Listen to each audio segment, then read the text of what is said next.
Greetings and welcome to the Jacksonville Buzz. I'm Adrienne Houghton. Now, I have a very interesting guest with me today.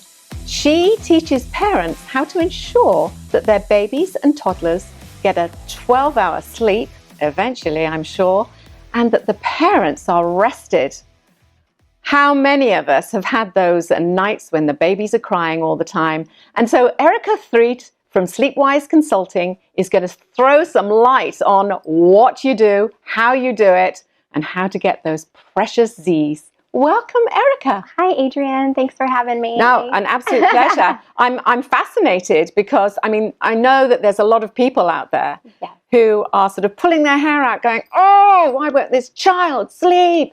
And it's not a case of just being calm. Tell me, first of all, how did you get involved in it? Because it's, it's not the sort of thing that you wake up in the morning and say, when I grow up, I'm going to be a sleep consultant. Exactly. Well, I have two little boys, a 5-year-old and a 2-year-old. And when my 5-year-old was born, I did everything I could to figure out how to get him to sleep.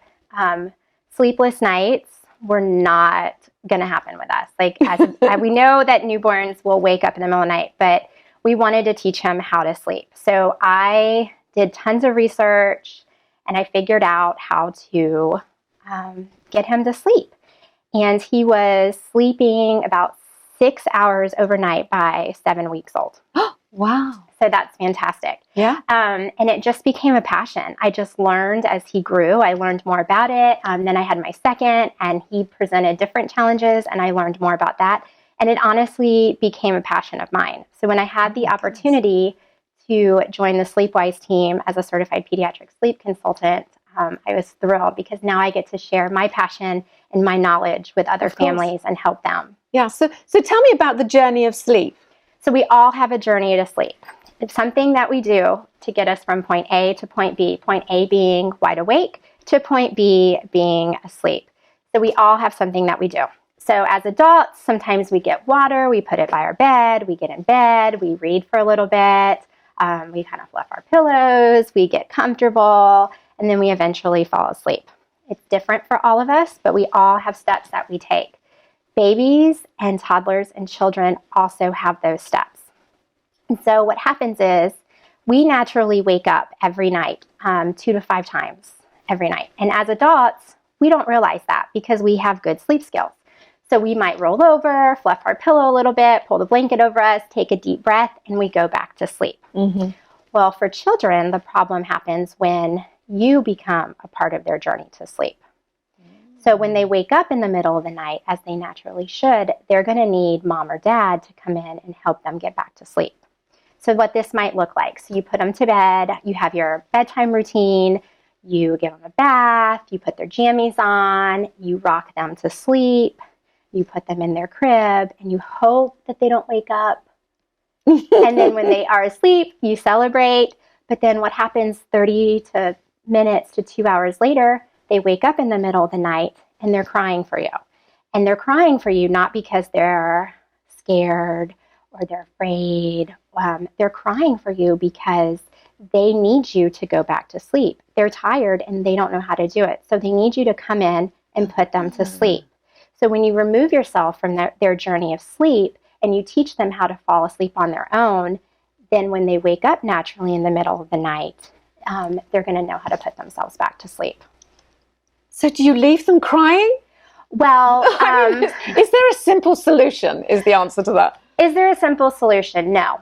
But what happens is that when there is an external factor helping your child go to sleep, such as a swing, some kind of movement, rocking, if you're feeding them to sleep, anything external to where they're relying on that to go to sleep, if they don't have that, they're going to cry.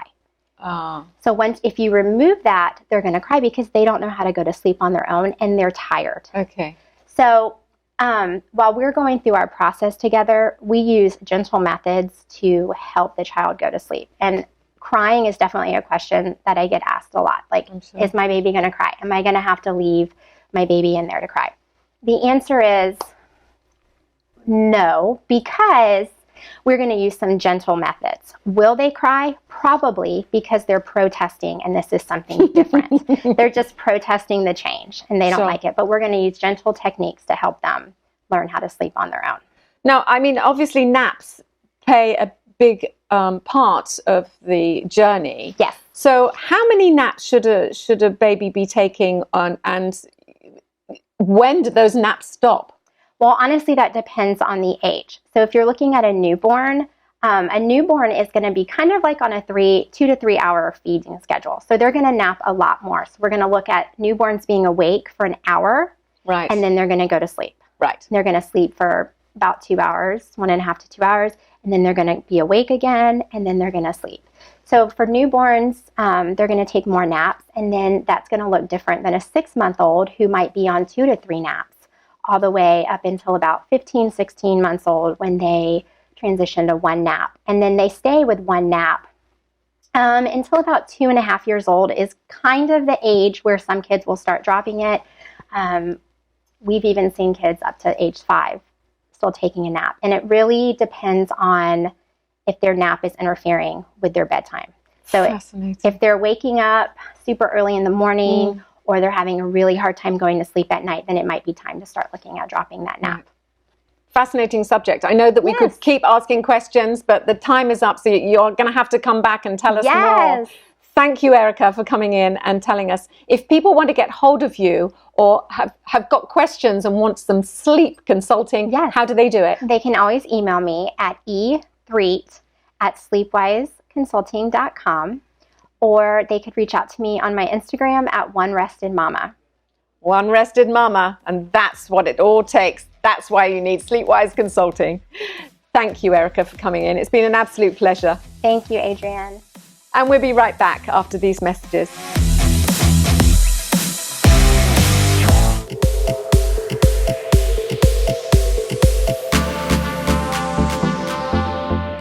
Greetings and welcome to Fashion Focus. Although the children are gearing up to go back to school, summer is still very much in the air. And today I'm talking skirts. The midi skirt made a glorious comeback, but there are lots to choose from. So here are my 5 picks. Number 1, this knee-length fine pleat tulle skirt from Bershka can be worn casually with platform seekers and a tank top, or for a more formal look with a silk blouse and heels. This is available in 4 colors at $35. Number 2, for a bohemian appeal, this Boden Heron Blue lightweight skirt with a high-low hem is feminine, crease-free, and absolutely ideal for travel at $65. Number 3, look modern and chic with this black and white spotted floppy miniskirt. Tuck in a classic tee to tie the stylish look together, and it's from Topshop at $55. Number 4, a printed gauze pleated full-length skirt in caramel colors with an elastic waist and cord fastening, $59.99 from Mango. And finally, this Rixo pink silk creped sheen skirt with graphic tiger stripes was a Fashion Week attendee favorite. The ruffled hem looks really pretty with kitten heels. Net-a-porter for $141. I'm Adrienne Houghton, and thank you for watching Fashion Focus.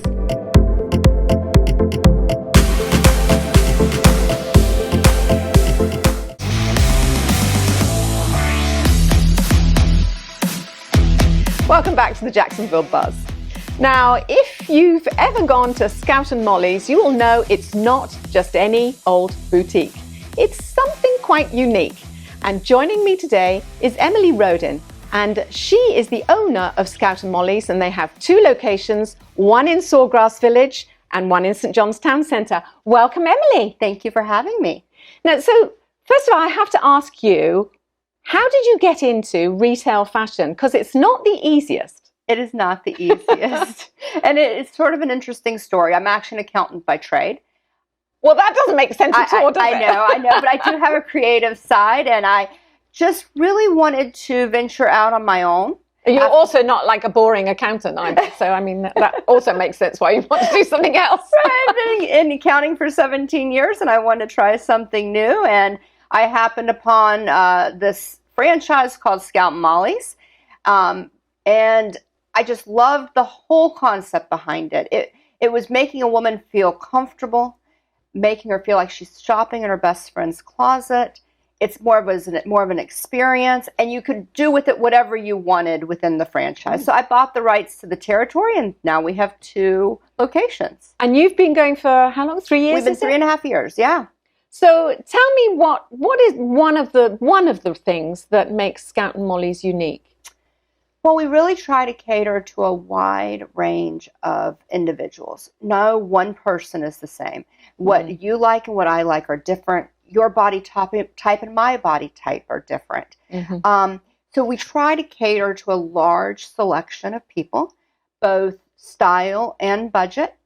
And we try to really curate the collection down to what is on trend and good for Jacksonville and the Jacksonville climate. That's quite important. Yes. Now, you do cater for a lot of sizes. So do you have limited pieces per size so that you're not going to bump into somebody wearing the same product? We only bring in 4 to 6 of any one style. Oh, wow. Yeah. So we carry extra small through extra large. And the number sizes that are the equivalent of that. So we don't bring in a lot. I mean, maybe in a run of pants, we might have 8 of them. But we don't bring in a lot. So you're not going to be wearing the same thing to a party that your girlfriend's wearing. Sure. Now, you have personal shopping experience? I had personal shopping experience for myself. And now we have turned it into what we do at Scout and Molly's. And I think we've gotten pretty good at it. Now, is this unique just to your franchise, or is this standard? No, it's unique to my franchise. A couple of the other locations have copied us, but we started it. And how does what form does that take? Is it something that, when you get pieces in, you say, oh, I know my customer, and I need to contact her because this is very much for her? Or do you wait for the customer to come in and say, I need help? Well, it's a little bit of both. Okay. So we have customers that absolutely something comes in and we reach out to them and say, hey, we just got this in. I know you'll love it. Right. We also have customers who they'll come in and say they need help. We have customers that, they want help but they really want help. They don't want help with 5 other people being helped at the same time. So we encourage them to make appointments. And we will make sure someone is assigned to them, or they can tell us who they want to have an appointment with. Okay. We will pre-pull a dressing room for them so that it's ready for them, Obviously, we have to find out what's going on in their life right then if we're going to pull a dressing room. What are you actually looking for? Do you have an event? Are you just looking for a refresh? We'll do in-home consultations where we'll bring a wardrobe to you and help you also pick pieces you like, and then let's pair them with some of the pieces you have. And then we also... That's over and above. We are here to be your personal shopper. Wow. Whether you just want to stop in and we'll help you find something, or you can look on your own because you don't want help that day, or we can give you the concierge service. I mean, you also do sort of like off-site parties? And Yes, we will do on-site parties for your birthday, for a charity event, for just a girls' night out. We will do off-site parties at your house or at some event that's going on. We're local. Yes. We can do anything. That's so There's important. no red Local. tape. It's whatever our customers need and want. We've done in-home parties for 10 or 12 women. They want to have girls' night and a fashion show, they give themselves a fashion show, trying on clothes and getting some new pieces. Wonderful. Now, the Scout and Molly boxes, the Scout boxes. Tell me about the Scout boxes. I came up with the Scout box idea, and I really sort of envisioned it like Stitch Fix on steroids. Okay. Because, you get a Stitch Fix box from someone who really doesn't know you. You have 4 or 5 pieces in it. They may or may not go together.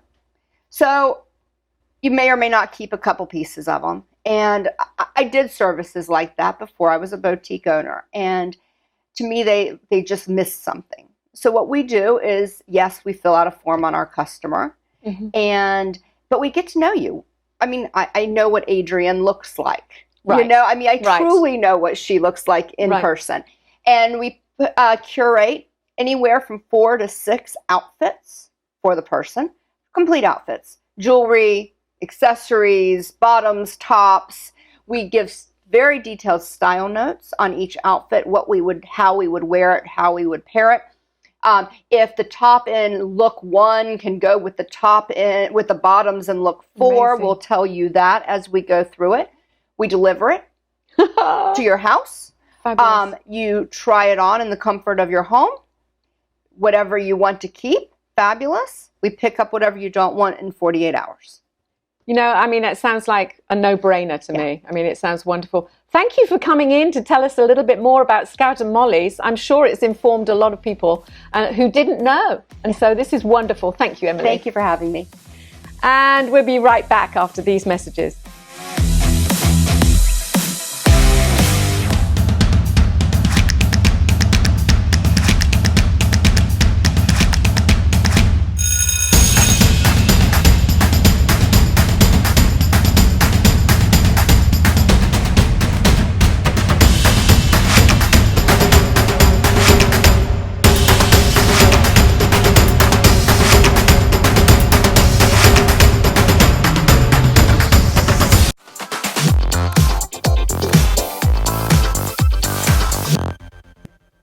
It's a great day in Jacksonville. I'm Penny Keevitt with Buzz TV, and today I am on a mission. And that mission, I am so excited I can't hardly stand it. That mission is going to take us to the La Villa area, and we are so tickled today to have Richard Fiecher with us, who is chairman of the board of the foundation that takes care of the Ritz Theater. What rich history, and that's what we were just talking about, is how rich that history is. And Richard, let's talk about that rich history, because I think that that's a mission we all need to be on. If anybody hasn't been there and seen what a beautiful theater it is, then they're missing a real treasure in Jacksonville. You're absolutely right. And when we talk about the theater, I'm a native Floridian, so I know a lot of the history. I'm from the Central Florida area. I moved to Jacksonville about 25 years ago, and about 3 years ago got involved with the Ritz and started to really learn the history. James Weldon Johnson, John Roseman Johnson, the La Villa area, and the fact that the theater was built in 1929, which is about 5 years before the Apollo Theater. So I think when we look at the national narrative of African American arts and culture, it's lost the role that the South played in that, particularly here in Jacksonville. As you know, James Weldon Johnson wrote the national Negro anthem, "Lift Every Voice and Sing." Amen. It's now a global anthem, if you will. So a lot of history that a lot of people in Jacksonville really don't know. No. So we're going to get to this, but I want to know more about what's going on at the theater that we all need to be aware of. You've mentioned a couple of really exciting things that are happening. So tell us about that. And then I also want you to tell us about how can we just go and you could spend hours in there reading the history that's on the walls. It just is fascinating and amazing, and I want to make sure everybody has an opportunity to do that.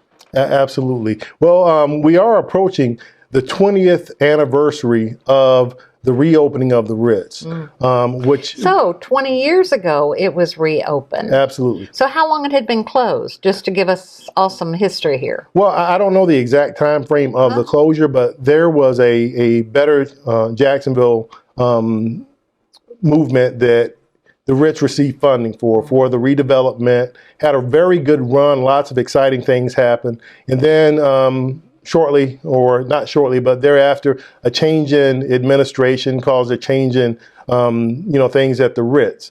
And really what we've been focused on here as a team over the last year is looking at a strategy to get the Ritz to that national prominence in that conversation that it well deserves.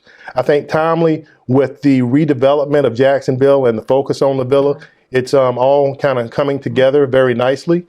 So we do have a anniversary event scheduled for the weekend of September 20th and 21st. Okay, so I'm going to say that again, September 20th and 21st. Yes. And tell me what that's going to be, because we have about 10 seconds. All right. So on Friday evening, we have amateur night, which is a standard that we always have. It'll be all of the people over the years coming back. And Saturday night, To Aretha with Love. A lovely production. Special guest will be Melba Moore. And to get involved, www.richjacks.com for a schedule of events and the times. And of course, the Ritz is the location. I think if you come out, it's a great place. It's the only visual and performing arts theater or venue here in Jacksonville. So we have the museum. There's a film house. There's places that you can have private meetings. Just a wonderful opportunity for the community to come together. And that's what we're all about, is connecting communities, especially to the stories of African American arts and culture here in Jacksonville. It's amazing. I've been there, and guess what? I'm going to be there on September 20th and 21st. So, Richard, thank you so much My pleasure, for joining Peggy. us today. And thank you for watching. And I look forward to next time when, once again, we'll be on a mission.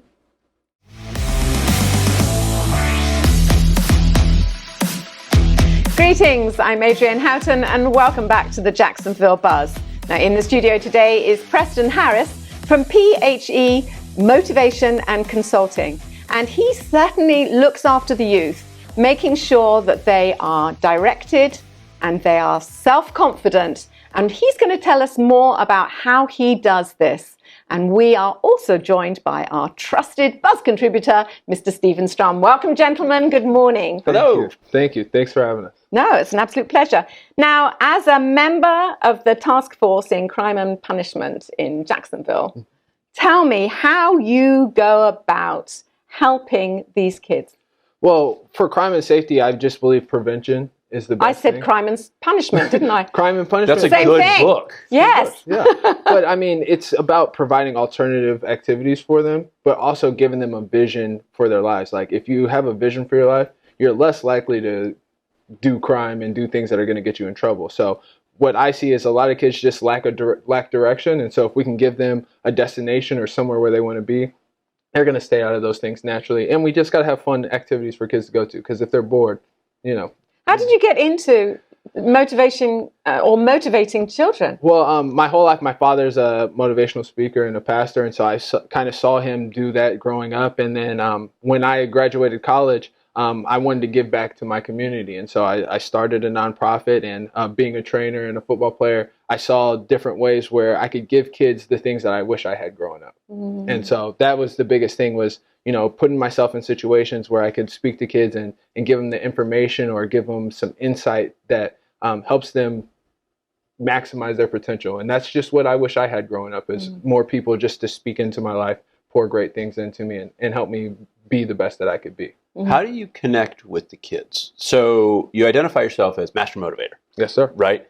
And how do, when you come to a classroom or an event and there are children that may not have had some of the advantages that other children have, how do you connect with them, get them to open up when they are already on a defensive mechanism, just as their life story? Well, I mean, I think every kid's the same. Everybody wants to feel cared for. Everybody wants to feel like they're important. And so that's what I do, is I just let them know, my name is Preston Harris. I'm here because there's greatness in you. And the reason that I'm here is to help bring that greatness out in you. So if you give me the opportunity to just pour into you a little bit, I think that I can help you get what you want. And so from that point on, it's not about me anymore. It's about them. And asking them, you know, what's your dream? That's something that's personal to every single person. Not two people may have the same dream, but they're not going to share it differently. So when I ask them that question, that gives me on a personal level with them that we can talk and we can really converse. And then I'm going to share my stuff, because it's weird when somebody asks you about their dream and then they don't tell you yours. So that just helps us get on the same level. I care about them, and then it's a common goal. Let's get to work. Let's get what we want out of life. But you don't just do kids. You also do corporate settings. So how does that transition into the corporate universe? Well, I mean, adults are really like big kids. You know, we really are. Well, Steve is. I am absolutely a monumentally sized 5-year-old. Yeah. Well, I mean, and that's the thing, is that, you know, it's showing them that you care, but adults have so many other things that are going on in their world that sometimes they forget about themselves, and they forget about their dreams and their goals. And so using that same strategy, okay, what's your goals? What do you want out of life?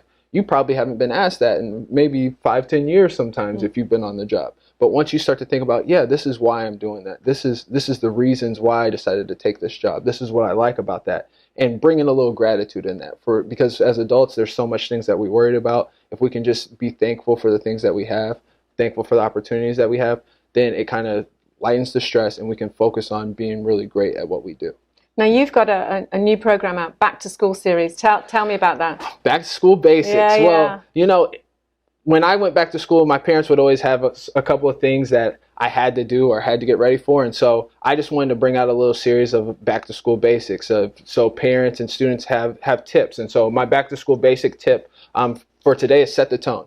When you're in the car on the way to work, on the way to school, set the tone for your kids. You can't assume that your kid is ready to go and learn for the day. Mm-hmm. So making sure whether you're playing a motivational or maybe whether you have a chant that you say before they go into the school building, but set the tone for them so they're ready to learn, they know what they're there for, and then they can maximize that day. And it's fun for you as a parent because you're the one who they're modeling after. So you got to kind of make sure that they see that, all right, today's going to be a great day. I'm going to go learn today. My parents set the tone in the car for that. So that's what I'm going to give us a quick chant that you might think will be useful. So for my son, I just tell him, you're a leader, you're confident, believe in yourself, you act with integrity, you do the right things, you're a great listener, be the best that you can be. And my he's 20 months old, but you know, before he goes to daycare, I want him to get that in his head and start to program him that way. So he starts to believe in himself so that he understands that, hey, I have a responsibility. I know the right things to do. I can act with integrity and I need to listen. I mean, he's 20 months, so. I do the booty scoot from Teen Titans. It's a YouTube favorite, but it gets everybody moving. Hey, it gets everybody moving. Oh boy, yeah. So, tell us how to recognize Superman. I mean, to recognize Superman is... It's an article you wrote. It's an article I wrote on LinkedIn. Superman is Clark Kent. So a lot of times you may see Superman and you might not even recognize that Superman is saving lives every single day. So basically, it's just encouraging everyone to be Superman. Be that person that holds the door, that speaks into somebody's life, that pays for somebody's coffee or something like that. You can be Superman in that person's life. You can save them because you never know what that person's going through. So being open and just being kind. And that's one of the things that in our society we've kind of forgotten a little bit. And so being Superman is just being kind and not always looking for the credit, but still going to work and still putting the glasses on and writing the story because you're Clark Kent at the end of the day. Well, thank you for coming in and telling us about it. If people want to get hold of you, how do they get hold of PHE Consulting? PHE Consulting, my website is Preston, Preston, R. Harris, Harris. The R stands for relentless because we're relentless after our dreams. So PrestonRHarris.com. That's my website, and I'd love to do a program or motivate or help in any way that I can to help people reach their goals and dreams. But it's been awesome just sitting and talking with you guys. This has been fantastic. No, our pleasure. I mean, I think it's a wonderful thing that you're doing. Thank you. Thank you. Thank you so much. And we'll be right back after these messages.